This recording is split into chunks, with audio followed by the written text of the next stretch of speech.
Good morning, students. I hope you all are fine.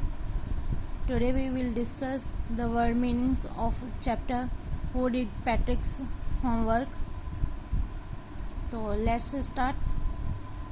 First word is grabbed. Grabbed. How is pronunciation of this word? Grabbed. Took.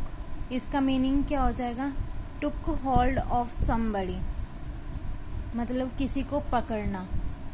जो Patrick था उसने elf को बचाया था ना,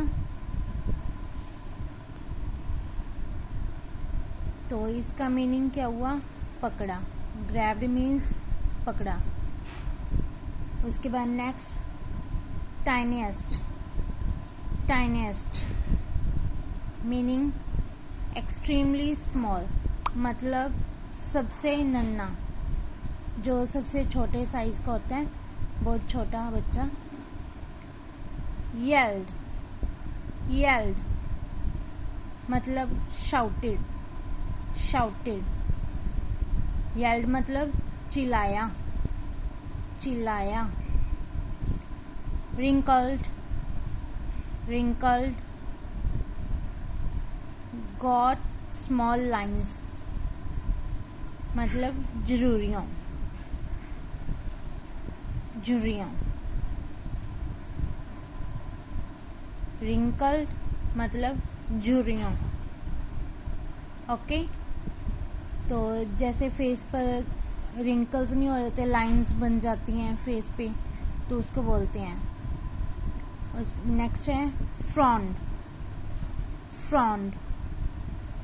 frond मतलब सिकोड़ी, मतलब made a facial expression indicating displeasure by drawing the brows together, मतलब जो हमारी आईब्रोज होती हैं उनको टुगेदर हम ऊपर कर लेते हैं और मतलब एक बैड इम्प्रेशन देते हैं, बैड एक्सप्रेशन देते हैं, तो उसको बोलते हैं सिकोड़ी. जैसे इसमें एल्फ ने किया हुआ है, दोनों आईब्रोज को अप किया हुआ है और फोरहेड में इसने लाइंस बना रखी हैं, तो उसको बोलते हैं फ्रॉन. ओके स्टूडेंट्स, नेक्स्ट है scold. Scold. Scold meaning something in an angry way, मतलब चिल्लाना गुस्से में, मतलब गुस्से में चिल्लाना किसी को या फिर गुस्से में देखना. Squeak. Squeak. Squeak meaning made a sharp and short sound, मतलब चीखना किसी, मतलब बिल्कुल धीमी और तीखी आवाज में चीखना, उसको बोलते हैं स्क्विक. नेक्स्ट है screamed. Screamed shouted because of fear and anger, मतलब चिल्लाना किसी डर की वजह से या फिर गुस्से में या फिर किसी डर की वजह से चिल्लाना. नेक्स्ट है नैग.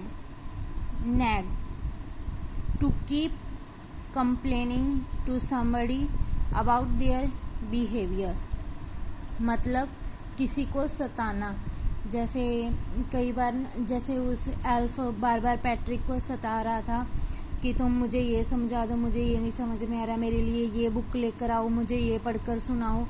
तो इस तरीके से वो बार बार उसको तंग कर रहा था, उसको सता रहा था, तो इसका नैग का मतलब होता है सताना किसी को. उसके बाद है chores. Chores work that we do every day, वह काम जो हम डेली करते हैं, मतलब इसका चॉर्स का मतलब होता है काम जो हमें डेली करना होता है. Okay students, I hope you all are learn. Okay, and pronunciation is, आपको प्रोनाउंसिएशन बार बार, मतलब इसको बार बार बोल बोल कर देखना है, तभी आपको ये समझ में आएगा, बोलने आएंगे. इसको बार बार प्रोनाउंस करना है आपको. Okay. Okay, bye. Thank you.